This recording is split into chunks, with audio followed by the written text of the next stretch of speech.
யாராவது சொந்தக்காரங்க கண்டிப்பா நம்மளுக்கு பொருளுதவி கொடுத்து ரெகுலரா கொடுத்து உதவ முடியுமா? ஒரு நாள் கொடுப்பான், 2 நாள் கொடுப்பான், 3வது நாள் அவன்கிட்ட போய் கேட்க முடியுமா? சொந்தக்கார உறவினர்கள் வந்து பாத்தீங்கன்னா என்பதை இந்த மன்றத்தில் தெளிவுபடுத்த விரும்புகிறேன். அதுபோல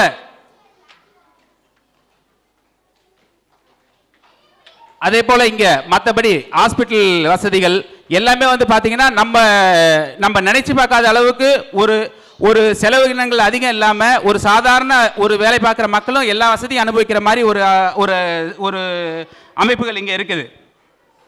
அதுக்கப்புறம் கோயில் பூஜை இதுதான் வந்து கிடையாதுன்னு சொல்லலாம். அப்படியும் கிடையாது. இங்க வந்து பாத்தீங்கன்னா நிறைய பேர் வந்து கும்பல் கும்பலா மேல்மருவத்தூர் கோஷ்டின்றாங்க, அதுக்கப்புறம் பிரதோஷன்றாங்க, அதுக்கப்புறம் வேற ஏதோ ஒரு ஆன்மீக இதுன்றாங்க. அப்படின்னு சேர்த்து எல்லா விதத்திலையும் எல்லா சுகங்களையும் அனுபவிச்சுன்னு தான் இருக்காங்க.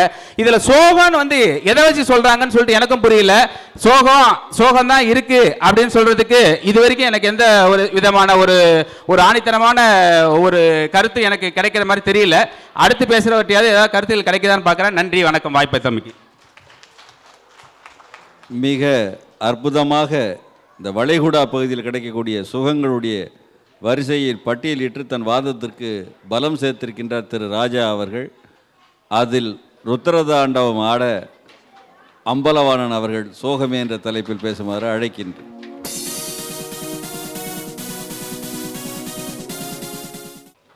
வெள்ளை உள்ளம் படைத்த தஞ்சை பெற்றெடுத்த தமிழ் கவிஞனே, இந்த மாமன்றத்தின் நடுவர் அவர்களே, நடுவரை புகழ்வது மதிப்பெண்ணை கூட்டாது என்பதை எச்சரிக்கை செய்கின்றேன்.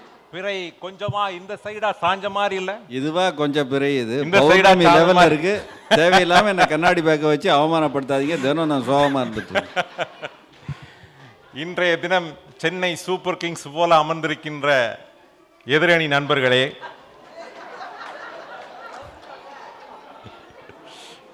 டெக்கான் சார்ஜஸ் மாதிரி இருக்கின்ற சோகமா பேசிக்கிட்டு நிலையோடு இருக்கிறாங்க. அங்க பாருங்க, சோகத்தை உள்ள வச்சுக்கிட்டே ஒருத்தர் தொப்பி, ஒருத்தருக்கு இல்ல, இன்னொருத்தங்க அவங்க தான் வந்ததுலேருந்து பார்த்துட்டு இருக்காங்க தான் சோகமாவே இங்க இருக்காங்க. இப்படி உள்ளுக்குள்ள சோகத்தை வச்சுக்கிட்டு சுகம்னு வேற பேசுறாங்க. இன்றைய தலைப்பிலே வளைகுடா நாட்டில் வாழும் இந்தியர்களின் நிலை சோகமா சுகமா? நான் ஒரு மருத்துவன் என்பதால் மருத்துவ ரீதியிலே எந்த வகையான இன்னல்களை இங்கு இருக்கின்ற மக்கள் அனுபவிக்கின்றார்கள் என்பதை இங்கு எடுத்து வைக்க விரும்புகின்றேன். இங்க வந்து நம்ம இந்தியன்ஸாக எடுத்துக்கிட்டாலும் ஒரு கிளினிக்கில் முதல்ல உள்ள போன உடனே டாக்டர் யாரு? முதல்ல நம்ம நாட்டுக்காரங்க இல்லை அப்படின்னாலே இவங்களுக்கு பாதி சோகம்தான். இதுல எப்படி சோகம் அவங்களுக்கு? இந்த சோகமே பாதி வியாதியை அவங்களை கூட்டிவிடும். அதுக்கப்புறம் பார்த்தீங்கன்னா அங்க உள்ள வந்த பிறகு ட்ரீட்மெண்ட்டை பார்த்துட்டு மெடிசனை போய் வாங்கணும்னு போனா அங்க ஒரு பாகுபாடு. இந்த நாட்டுக்காரங்களுக்குன்னு ஒரு மெடிசன், இந்த நாட்டு இல்லாதவங்களுக்குன்னு ஒரு மெடிசன் வச்சிருக்காங்க. ஆனா போலி மெடிசன் இல்லை, அது ஒத்துக்கிறேன். அவர் சொன்னாரு, அது இல்லை. இந்த ஒரு பாகுபாடு இந்த நாட்டில் இருக்கு. நான் நினைச்சா கூட என்னுடைய சக நண்பர்களுக்கு அந்த மெடிசனை என்னால் எழுத முடியாது. இது எப்படிங்க சுகம்னு சொல்லி வாழறாங்க அவங்க? இது சோகம் இல்லையா? சரி, அதை விட்டுருங்க. மெடிக்கல் இன்சூரன்ஸ்னு சொல்லி எல்லார்ட்டையும் சிவில் ஐடி வாங்குறதுக்கு முன்னாடி எல்லாரையும் கட்ட சொல்லிடுறாங்க. ரைட்டு, கட்டிட்டாங்க. கட்டின பிறகு வராங்க, இவ்வளவு வியாதியோட வந்து ஒரு சின்ன எம்ஆர்ஐயோ ஒரு ஸ்கேனோ எடுக்க சொன்னால் அதுக்கு ஃபர்தராக வந்து நீங்கள் வந்து பே பண்ணணும். இதை நினைச்சே பாதி பேருக்கு அந்த வியாதி கூடிடும். அது ஒரு சோகம். இதுக்கு ஈக்குவலான இதில் ரொம்ப அருமையான ட்ரீட்மெண்ட் நம்ம நாட்டில் கிடைக்குது. ஆனால் இங்கே அதே ட்ரீட்மெண்ட்டை பார்த்தீங்கன்னா எவ்வளவு செலவழிக்கணும், எவ்வளவு மன உளைச்சல் ஒருத்தருக்கு இல்லையா? அதை விடுங்க. அசம்பாவிதமாக ஒருத்தனுக்கு வந்து சாவு இங்கே வந்துடக்கூடாதுங்க வெளிநாட்டுக்காரனுக்கு. என்ன அலைச்சல் அலையணும் அப்படிங்கிறது நிறையா பேருக்கு தெரிஞ்சிருக்கும். இதில் எப்படிங்க இந்த நாட்டில் வந்து நானே வந்து இதை கண்கூடாக பார்த்துருக்கேன். ஒருத்தன் வந்து இறந்து போயிட்டான்னா அதுக்கான ஃபார்மாலிட்டிஸ் இருக்கே, அப்பப்பா, அது மாதிரி ஒரு அவதி இங்கே எங்கேயுமே கிடையாது. இது ஒன்று. ரெண்டாவது, இந்த ஊருக்கு நான் வந்தேன். முதல்ல வந்தப்போ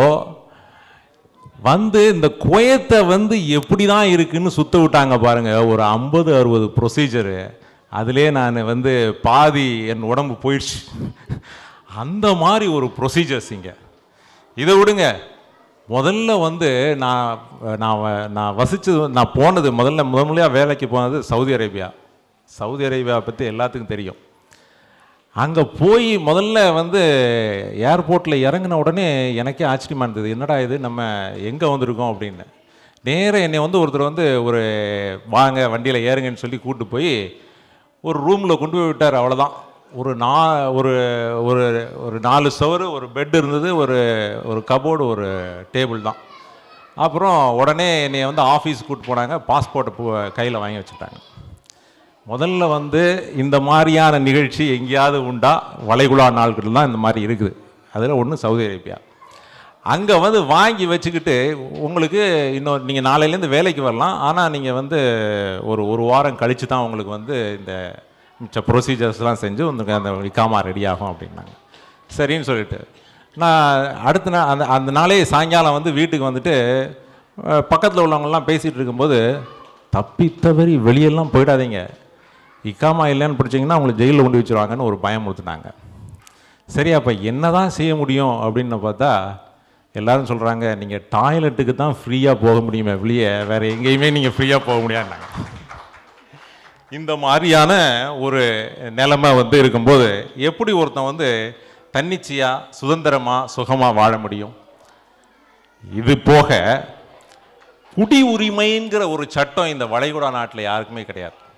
ஒரு இந்தியன் வந்து அமெரிக்காவுக்கு போனாலோ, நியூசிலாந்துக்கு போனாலோ, ஆஸ்திரேலியாவுக்கு போனாலோ, இங்கிலாந்துக்கு போனாலோ அவன் குடியுரிமை பெறுவதற்கான வசதிகள் இருக்குது. ஆனால் இங்கே இருக்கா? யாருக்குமே கிடையாது. அப்படியே இருந்தாலும் யாரும் குடியுரிமை வாங்குறதுக்கு ரெடியானா இருக்க மாட்டாங்க. அது நல்லா தெரியும். அதாவது கல்ஃப் பாப்புலேஷன்ஸ்லேயே 31% இந்தியன் இருக்கிறதா ஒரு பத்திரிகை சொல்லுது. அதில் 21.5% தான் குவைத்தில் இருக்காங்களாம். 41% வந்து யுஏஇலையும், 54% ஓமன்லையும், இன்னும் வந்து சவுதி அரேபியாவில் ஒரு 25% இருக்கிறதா சொல்கிறாங்க. இவங்க எல்லாரும் அனுப்புகிற பணத்தை பார்த்தீங்கன்னா $4 பில்லியன் பெர் இயர் ரிபாட்ரியேட்.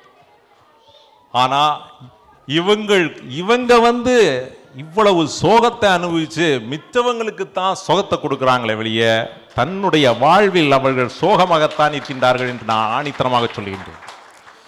தன்னை சார்ந்தவர்களும் தன் கூட இருக்கின்றவர்களும் இன்பமாக வாழ்வதற்கு இங்கு வந்து சோகத்தை அனுபவிக்கின்றார்கள். இன்னும் எடுத்துக்கிட்டா, இங்கே இருக்கிற நடுவர் அவர்களே, இங்கு இருக்கின்ற மக்கள் எல்லோரும் சோகமாக இருக்கின்றார்கள் என்று சுகமாக இருக்கின்றார்கள் என்று கூறுகின்றார்களே, இது வந்து 5-10% தான் சுகமாக இருக்கிறாங்க. ஏன்னு கேட்டீங்கன்னா 70% இங்க வந்து வேலை பார்க்க வந்திருக்க semi skilled or unskilled labours. 20% தான் ஒயிட் காலர் ஜாப்ஸ், 10% தான் ப்ரொஃபஷனல். இவங்க வேணா குடும்பத்தோட, இந்த white collar jobs or professionals, இவங்க வேணா குடும்பத்தோட இங்க வந்து அனுமதி பெற்று அவங்க கொஞ்சம் சுகமா இருக்க முடியும்னு சொல்லலாம் ஒழிய, இந்த 70% இந்தியருடைய நிலைமைகளை பார்த்தீங்கன்னா கண்ணீர் விடுவீங்க. ஒரு கேம்புக்கு போய் பார்த்தா அவங்க படுற பாடு, அவன் கடனை உடனே வாங்கி 1 லட்சம் 2 லட்சம் கொடுத்து இங்கே வந்துடுறான். வந்து அவனுக்கு 20 கேடியோ 40 கேடியோ சம்பளம். அந்த 40 கேடியில் 8 கேடி தான், அந்த 8 கேடியில் மாதத்தில் அவன் வந்து வாழ்க்கையை ஓட்டுறான். மிச்சத்தை வந்து அவன் கொடுத்தே ஆகணும். அதுவும் 1 வருஷத்துலேயோ 2 வருஷத்துலேயோ 3 வருஷத்துலேயோ வட்டிக்கு மேலே வட்டி போய்கிட்டே இருக்கும். அந்த வட்டி அடைக்கணும்.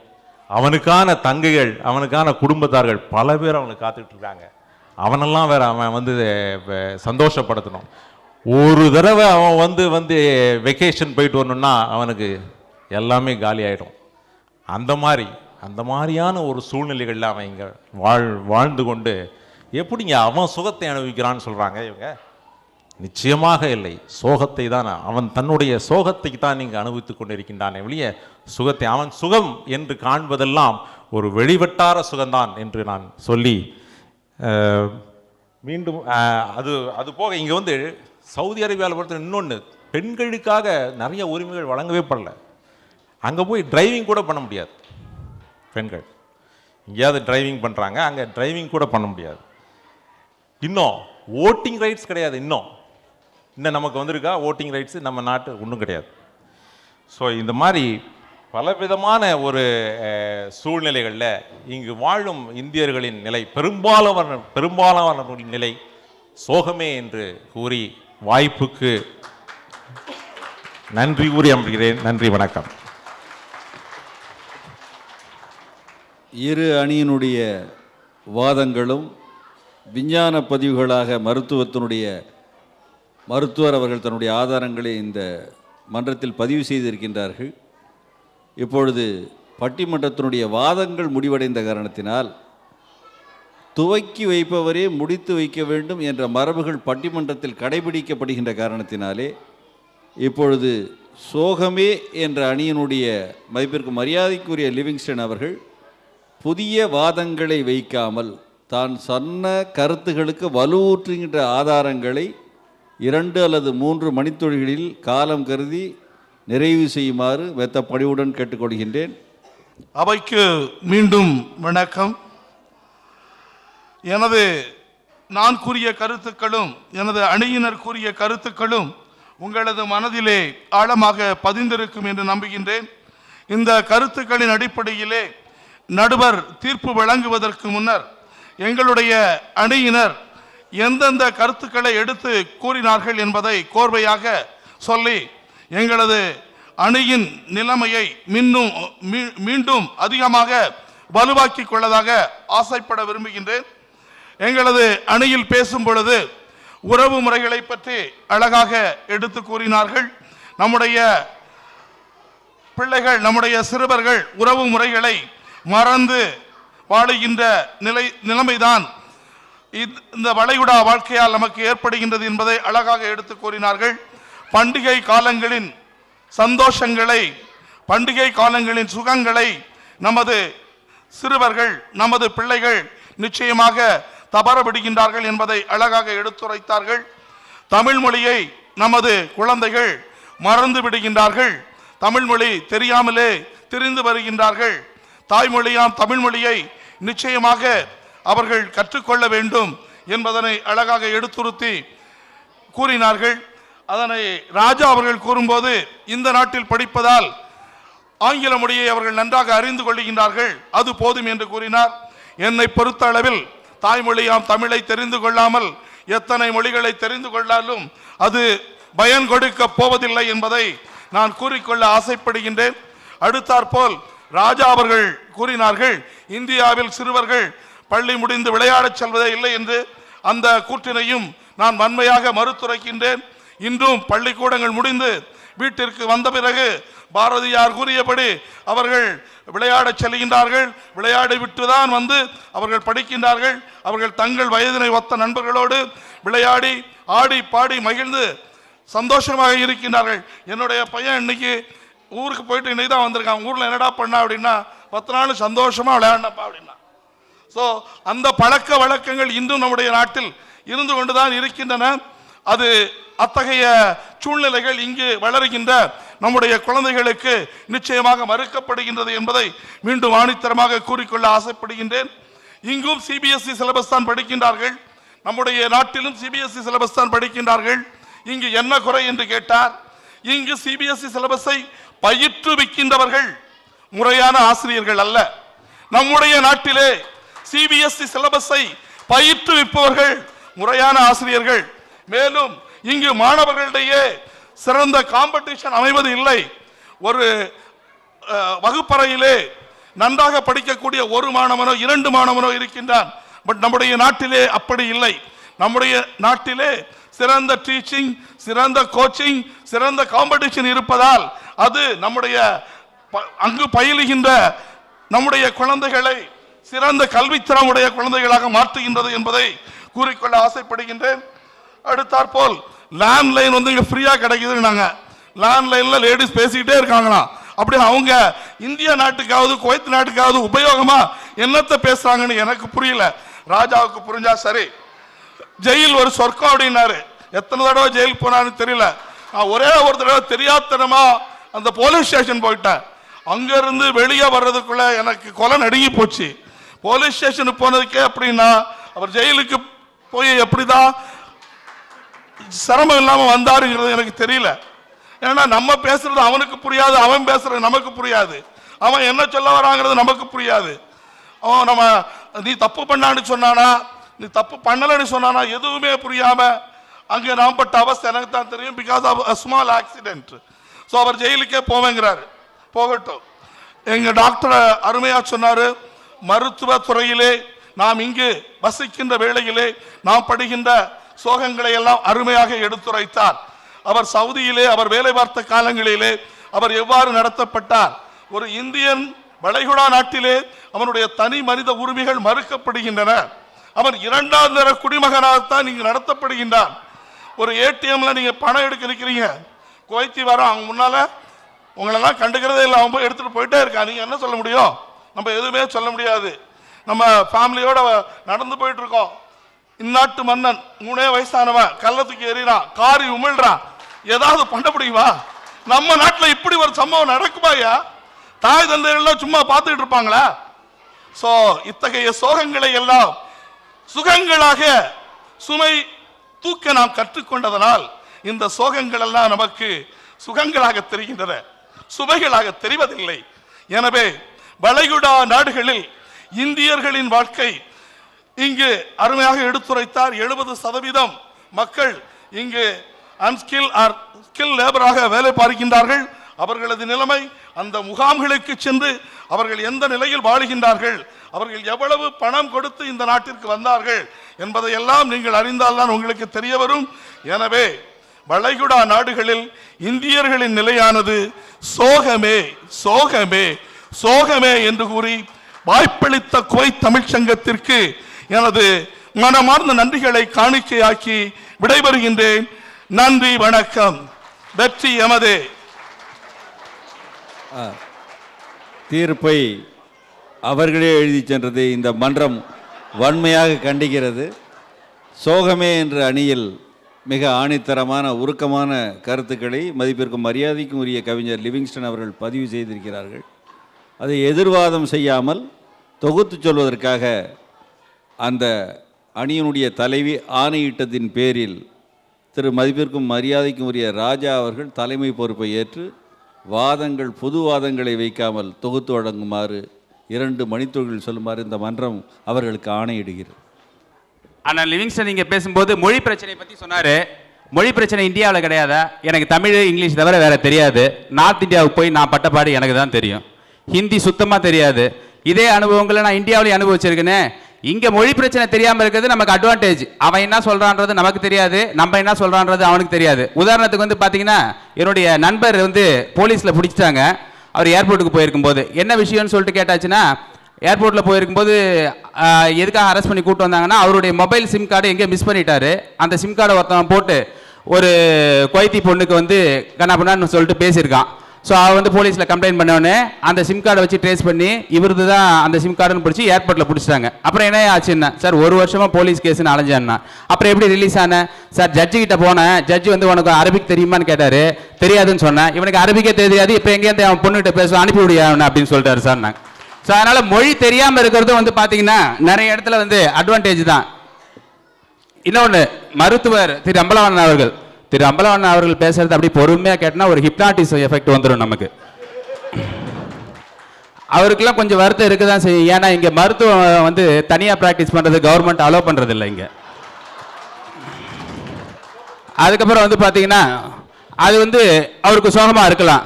பட்டு இன்னொன்று வந்து பார்த்தீங்கன்னா, மருத்துவத்தில் வெறும் 2 கேடிக்கு 300 ரூபாய் நம்ம இந்தியாவில் பிரசவம் பார்க்கறது இந்தியாவில் ஏதாவது ஒரு ஹாஸ்பிட்டல் சொல்ல முடியுமா? இங்கே குவைத்தில் மட்டும்தான்.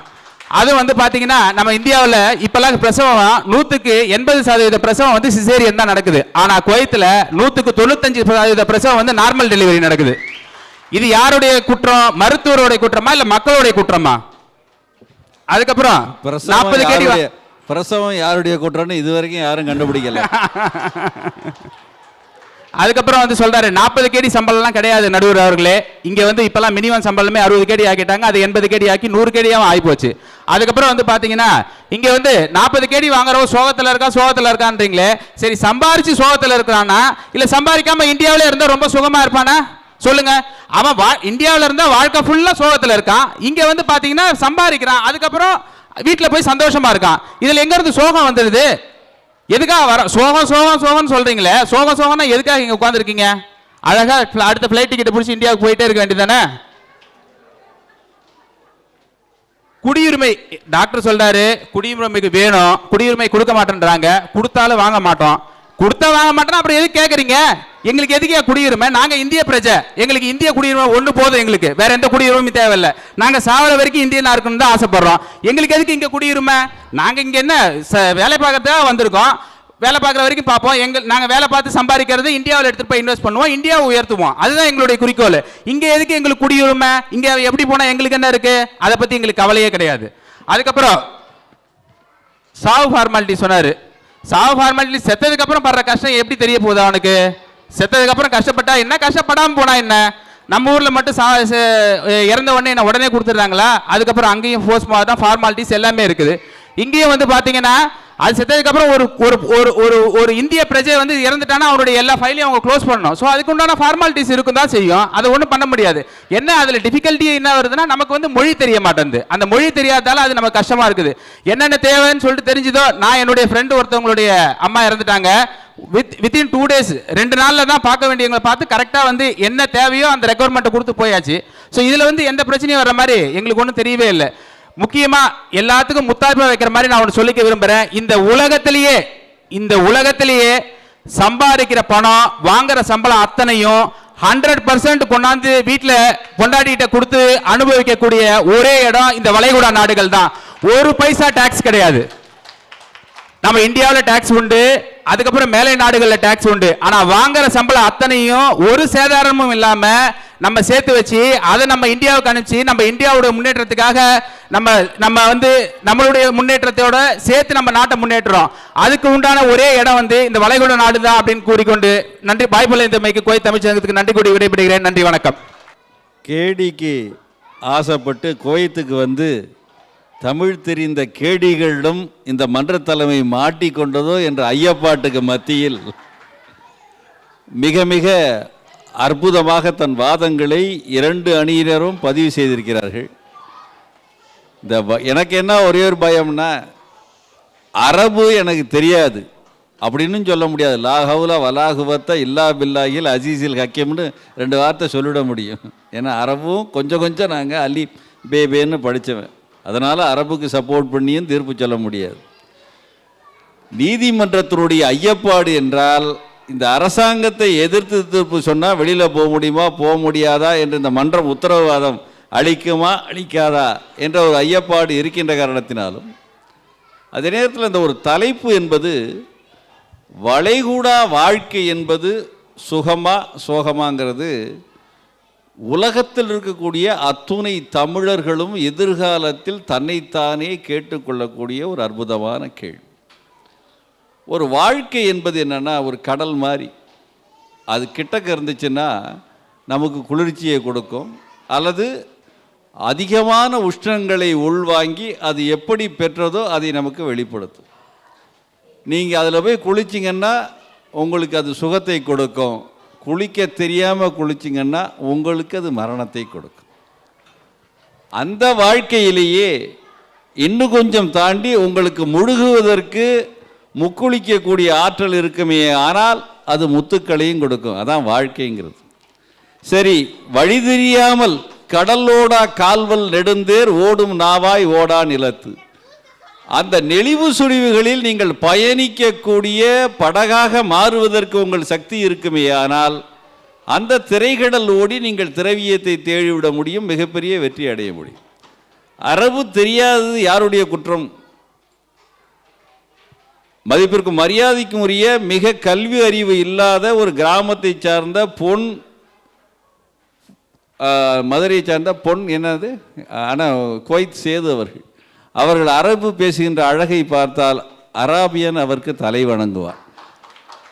அதனால் அவருடைய ஆர்வங்கள், மெத்த படித்தவர் நடராஜன் போன்றவர்கள்லாம் ஐ டோன்ட் லைக் அரபியா, ஐ டோன்ட் நீடு என்று அவர்கள் நினைத்துக் கொள்வதினாலே அவர்களுடைய ஆர்வம் அதில் வளராத காரணத்தினாலோ அல்லது வாழ்க்கை தேவையில் இல்லாத காரணத்தினாலோ அரபை நீங்கள் புறந்தள்ளியதினாலே அவர்கள் புறக்கணிக்கிறார்கள் என்று ஒரு வாதத்தை வைத்துக்கொண்டு அப்படி அரபை கற்றுக்கொண்டால் அது சுகம் என்று தீர்ப்பு அளித்து விடவும் முடியாது. அதே நேரத்தில் நீங்கள் தமிழ்நாட்டில் தமிழை மட்டும் கற்றுக்கிட்டு இந்தி தெரியாமல் வட இந்தியா சென்றால் கே மோல்கை அப்படின்னு ஒரு துணியை கேட்டிங்கன்னா 500 ரூபா சொல்லுவான். இது என்னப்பா என்ன விலையா அப்படின்னா 500 ரூபாம்மா. அது தமிழன்னு மூஞ்சில் எழுதியிருக்கும். சார் மவுத் மோல் ஜியார்கைனா கைசா போலோ அப்படின்னா தோசோ உதே அப்படின்னு சொல்லுவோம். அந்த மொழியானது அவனுடைய இதயத்தை தொடுகின்ற காரணத்தினாலே அவன் 500 ரூபா சொன்னதை 200 ரூபாய்க்கு வாங்கிட முடியும். அப்போ அந்த மொழி தடுமாற்றங்கள் வளைகுடாக்கு வருவதற்கு ஆதாரமாக இருக்கக்கூடிய தாய்நாட்டிலே இருக்கிறதுனால அது ஒரு அடிப்படை வாதமாக தீர்ப்பு சொல்வதற்கு எடுத்துக்கொள்ள இயலாத நிலை ஏற்படுகிறது. சரி, இங்கு வந்திருப்பவர்கள், நான் நேற்று துபாயில் இருந்தேன். என்னை அழைத்து சென்றவர்கள் காலையில் இவனுக்கு ஒரு வயிறு இருக்குது, அது கொஞ்சம் உடம்பை பொறுத்து கொஞ்சம் பெருசாக பசிக்கணுங்கிறத மறந்து அவங்களுடைய சொந்த சோகத்தில் 450 கிலோமீட்டரில் இருக்குன்னு சொன்னாங்க. என்ன பண்ணுறதுன்னு தெரியல. நான் கீழே இறங்கி போனோன்னா அங்கே ஒரு மலையாள தேசத்தை சார்ந்தவர்கள் ஒரு சிற்றுண்டி விடுதி நடத்தி கொண்டிருக்கார்கள். நான் போய் கேட்டேன், வல்லிய விஷக்குண்டோ எந்த கிட்டும் விட அப்படின்னு சொன்னேன். வரும் சாரே அப்படின்னு சொல்லிட்டு எனக்கு இட்லி கொடுத்தாங்க. ஜீவிக்கான் வேண்டி எத்தனை வேஷங்கள், வாழ்க்கைக்காக பல வேஷங்களை போடுகின்றோம். அப்போ அந்த மொழி அறிவு எனக்கு இருந்த காரணத்தினாலே என்னுடைய காலை பசி தீர்க்கப்பட்டது. ஜலம் பாதை சுயம் சிருஷ்டிக்குங்கிறான். மழையானது தான் செல்லுகின்ற பாதையை நிர்ணயிப்பதில்லை, ஆனால் அது தன் வழிகளை ஏற்படுத்தி கொண்டே இருக்கும். ஆக முயலாமை என்பது உங்களை மொழியில் இருந்து அப்புறப்படுத்தியது அல்லாமல் அந்த மொழி உங்களை புறந்தள்ளவில்லை என்பது ஒரு. இன்னொன்று, நான் கேட்க நேரில் ஒரு வீடு கட்டிருக்கேன். அந்த வீடு கட்டுற பெருமையெல்லாம் நாங்கள் கேட்கணுமா ஐயா? சொந்த வீடு இல்லாமல் இங்கே கஷ்டப்படுறோம், நீ ரொம்ப ஓவராக பில்டப் பண்ணாதேன்னு நீங்கள் சொன்னாலும் கூட அதை கட்டிய காலங்களில் என் மனைவி சொன்னால் தினம் ஒரு பாம்பு டிசைனாக விசிட் பண்ணிகிட்ருக்கோம். அப்போ சொன்னால், என்னங்க வீடு கட்டி வச்சுருக்கீங்க, இங்கே பாம்பு வந்துருக்குன்னு. பொடி அறிவு கட்டவளே, பாம்பு இருக்கிற வீட்டில் நம்ம குடி வந்திருக்கோம், நீ தப்பாக சொல்லிகிட்டு இருக்க, அதை நம்ம டிஸ்டர்ப் பண்ணிகிட்டு இருக்குன்னு சொன்னோம். அப்படி குவைத்தில் வாழ்க்கைக்கு நாம் தயாராகின்ற காரணத்திலே அந்த குவைத் என்ற பாம்பை எப்படி அடக்க வேண்டும் அல்லது அடங்கி போக வேண்டும் அல்லது தற்காத்து கொள்ள வேண்டும் என்ற கலைகளை கற்றுவருவது நம்முடைய அடிப்படை உரிமையை அல்லாமல் அந்த குவைத்தினுடைய சட்டத்திட்டங்களை குறை சொல்லுவது நம்முடைய வாழ்க்கையை சுகமாகவும் ஆக்காது, சோகமாகவும் ஆக்காது. சரி, இந்த மருத்துவ வசதிகள் என்பதை மதிப்பிற்கு மரியாதைக்குரிய மருத்துவர் அவர்கள் குறிப்பிட்டார்கள். அது நீங்கள் ஒன்றுமே இல்லை. அரும்பு கோணிடில் அது மனம் குன்றுமோ, மல்லிகைப்பூ கோணலாக இருந்தாலும் மனம் வீசும். இரும்பு கோணிடில் யானையை வெல்லலாம். ஒரு இரும்பை வளைத்து அங்குசமாக நீங்கள் பயன்படுத்துவீர்களே, ஆனால் ஒரு மத யானையை அதை வளைத்து சொல்ல முடியும். கரும்பு கோணிடில் கட்டியும் பாகுமாம். கரும்பை நீங்கள் நசுக்கி புழிஞ்சி அதை ஜாகரியாக சர்க்கரையாக மாற்றி விடும். நரம்பு கோணிடில் நாம் அதற்கு என்ன செய்வோம்? வியாதிங்கிறது யார்ட்டையும் சொல்லிட்டு வராது. அதுக்கு தான் நீங்கள் மயோசின் குரோசின், சின்னுன்னா பாவம்னு அர்த்தம். உன் பாவத்தில் வியாதி வர்றங்கிறத அண்டர்ஸ்டாண்ட் பண்ணி டாக்டர் எழுதுறீங்க. ஆனால் அப்படி ஒரு குற்றச்சாட்டு இந்த அரபில் மனித நேயத்தில் மாறுபாடு சொல்லப்படுமையானால் அது கண்டிக்கப்பட வேண்டிய விஷயம் என்றாலும் கூட அந்த நிலைதான் தாயகத்திலும் நடக்கிறது என்பதை நீங்கள் பதிவு செய்யப்படும். வசதி படைத்தவனுக்கு அப்போலோ மருத்துவமும் வசதி இல்லாதவனுக்கு சாதாரண மருத்துவமும், சாதாரண மனித நேயம் என்ற மறந்த மருத்துவர்கள் எல்லாம் இருக்கின்றார்கள். எத்தனையோ இப்போ சமீபத்தில் தொலைக்காட்சியில் பார்த்த ஒரு காட்சிகள், ஒரு மருத்துவமனையில் 80க்கும் 90க்கும் இடையில் போராடுகின்ற ஒரு மருத்துவ மூத்தாட்டியை வெளியில் கொண்டு போய் மிள் நிறைந்த காடுகளில் போற்ற காட்சி உலகின் எந்த மூலையில் நடந்தாலும் கண்டிக்கத்தக்கது. ஆக மருத்துவ வசதிகள்ங்கிறது புறந்தள்ளுவதில் சில குறைகள் இருந்தாலும் கூட அந்த குவைத் என்ற ஒரு நாட்டிலே உடம்பு சரியில்லைன்னு சொன்னால் எத்தனை கேடி, 1000 கேடியா, பார்த்துக்கலாம்யா, நண்பர்கள்லாம் இருக்காங்க, எப்படியாவது சமாளித்து சரி பண்ணலாங்கிற நம்பிக்கையை கொடுக்கின்ற குவைத்து சுகமாகவும் அந்த மருத்துவத்தில் பேதம் சொல்லுகின்ற அந்த குவைத்து சோகமாகவும் 2 பக்கமாகவும் காட்சி அளிக்கின்ற காரணத்தினால் இங்கு சுகம்னு தீர்ப்பு சொல்ல முடியல, சோகம்னு தீர்ப்பு சொல்ல முடியல. சரி, எதை தான் சொல்கிறது? ஒரு முன்னுரிமையாக சொல்லப்போனால் அடிப்படை குடியுரிமை 25 ஆண்டுகள் கனடாவில் ஒருவன் இருப்பானே ஆனால் அவன் அந்த சிட்டிசன்னு சொல்லிடுறான். ஏன் இந்த சிட்டிசன்ஷிப்பு? உலகத்திலேயே தென்னாடுடைய சிவனே போற்றி எந்நாட்டவர்க்கும் இறைவா போற்றின்னு சொன்னது நம்முடைய சமூகம். கும்பிட்றப்ப தென்னாடுடைய சிவனே போற்றி தென்னாட்டவர் இறைவா போற்றின்னு சொல்லலாம், தமிழ்நாட்டு இறைவா போற்றின்னு சொல்லலை. நம்ம திருப்பதி ஆந்திரா சாமியை கும்பிடுவோம், கேட்டால் Balaji is a close to மீயா, I without Balaji I can லிவ்யா அப்படின்னு சொல்லுவோம். நம்ம ஆந்திரான்னு பார்க்குறல, இழிச்சவாயன்லேயே உலகத்தில் ஒப்பற்றவன் தமிழன், அது சும்மா அது வேறு விஷயம். ஆனாலும் காரணம் என்னன்னா, நம்ம சின்ன எல்லைகளை வரப்புகளை பார்ப்பதில்லை. மனம் நமக்கு விரிந்து கிடந்திருக்கின்ற காரணத்தினால, நாம் எல்லை தாண்டிய நேசங்களை நேசித்து பழகிவிட்ட காரணத்தினால தெய்வம்னு பார்க்குறமே ஒழிஞ்சு அது ஆந்திரா தெய்வமா கன்னட தெய்வமானு பார்க்கல. இல்லைன்னா கன்னடா மூகாம்பிகையை எவனும் கும்பிட மாட்டான். அதனால் எல்லை தாண்டிய நேயங்களை தமிழன் வளர்த்து கொண்டதுனால தான் நான் சிட்டிசன்கிற பிரச்சனையே இல்லாமல் யாதும் ஊரே யாவரும் கேளீர், எந்த ஊரும் எங்களுக்கு சொந்தக்காரன்னு சொன்னவன் கனியன் பூங்குன்றான். அதுக்கு அவனுடைய உயர்வுகள் இருந்துச்சு. சார், அப்படி இருந்தாலும் அந்த சொந்த நாட்டில் குடியுரிமைங்கிறது ஒன்று, தமிழகத்தினுடைய எந்த மூலைகளில் நீங்கள் இருந்தாலும் அங்கும் உங்களுடைய நிலங்கள் ஆக்கிரமிக்கப்படுகிறது. அந்த சட்டங்கள் சரியாக இல்லாமல் செயல்படுத்த இயலாத நிலை இருக்கிறது. குடியுரிமை அளிக்காததுங்கிறது இந்த மண்ணினுடைய அடிப்படை சட்டத்திட்டங்கள். அவங்க இந்த மண்ணை அவர்கள் மிக அதிகமாக நேசிக்கிறார்கள். 51% லீஸ் போட்டிருக்காங்க, 40 வருஷம் நீர் ஒர்க்கிங் பார்ட்னர், வேலையை முடிச்சுட்டு போயிடு அப்படின்னு அவர்கள் தெள்ளத் தெளிவாக சொல்லித்தார உங்களே உள்ளே அழைக்கிறார். அவங்க ஒன்றும் ஹைட் அண்ட் சீக் பண்ணுறதில்ல. வரக்குள்ளே எப்பா இந்த இடத்த நீ ஒரு அடி மண்ணு கூட நீங்கள் வாங்க முடியாது, இஷ்டம் இருந்தால் வேலை பாரு, இல்லைன்னா குடியுரிமை உள்ள நாட்டில் வேலை பாருன்னு சொன்னாலும் அந்த சட்டத்திட்டங்களை ஏற்றுக்கொண்டு குவைத்தினுடைய அடிப்படை சட்டங்களை நான் மதிக்கிறேன்னு சொல்லாமல் நீங்கள் குடி வரவே முடியாது. சட்டங்களை ஏற்றுக்கொண்டதற்கு பின்பு அது சுகமா சோகமானு வாதம் பண்ணுவது தவறு என்பதை இந்த மன்றகம் சுட்டி காட்டுகிறது. அப்போ குடியுரிமை உள்ள இடத்துல உங்களுக்கு அந்த குடியுரிமை நிலைக்கப்படுகிறதா?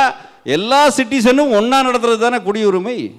அவன் ஆடவனாக இருந்தாலும் சரி, பெண்ணாக இருந்தாலும் சரி, கோபுரம் உள்ளவனாக இருந்தாலும் சரி, கோபுரம் இல்லாதவனாக இருந்தாலும் குடியுரிமை என்பது மனிதநேயத்தின் அடிப்படை. அவனுக்கு சகல உரிமைகளும் சகல பாதுகாப்பு சகல கல்விகளையும் அளிக்கப்பட வேண்டும் என்ற நிலையை எந்த அரசு எடுக்கவில்லை என்றாலும் அது பேய் வாழும் காட்டில் பிணம் தின்னும் சாத்திரங்கள் என்று சொல்வது போல அவர்கள் நாய்வாளை அளவெடுத்து பெருக்கி திட்டி நற்றமிழை எழுத்தானியாமோ, அழகாக இருக்குங்கிறதுக்காக நாய்வாழை பேனாவாக ஆகாது. பேய் வாடும் சுடுகாட்டை பெருக்கி தள்ளி பெரிய விளக்கேற்றி வைத்தால் வீடதாமோ. சுடுகாட்டில் லைட்டு போட்டு கோலம் போட்டு 64 புள்ளியில் ஒரு சதுரமாக கோலம் போட்டால் அது வீடு ஆகிவிடாது. தாய் வார்த்தை கேளாத சகசண்டிக்கு என் சாற்றினும் உளுத்த குணம் தவிர மாட்டான். அம்மா பேச்சே கேட்காதவன் அடுத்தவன் பேச்சை கேட்க போறதில்ல. ஈவாரை ஈய ஒட்டான் இவனும் ஈயான், 7 பிறப்பிற்கு கடையாம் இவன் பிறப்பே. தானும் கொடுக்காம அடுத்தவன் கொடுக்கறதையும் தடுக்கிறவன் எந்த குடியுரிமை பெற்று எந்த நாட்டில் இருந்தாலும் அவன் அயோக்கியன் என்பதினாலே அதுவும் சுகமா சோகமா என்பதற்கு ஒரு வலுவான சான்றாக ஏற்றுக்கொள்ள இயலாத நிலையை இந்த மன்றம் தெரிவிக்கின்றது.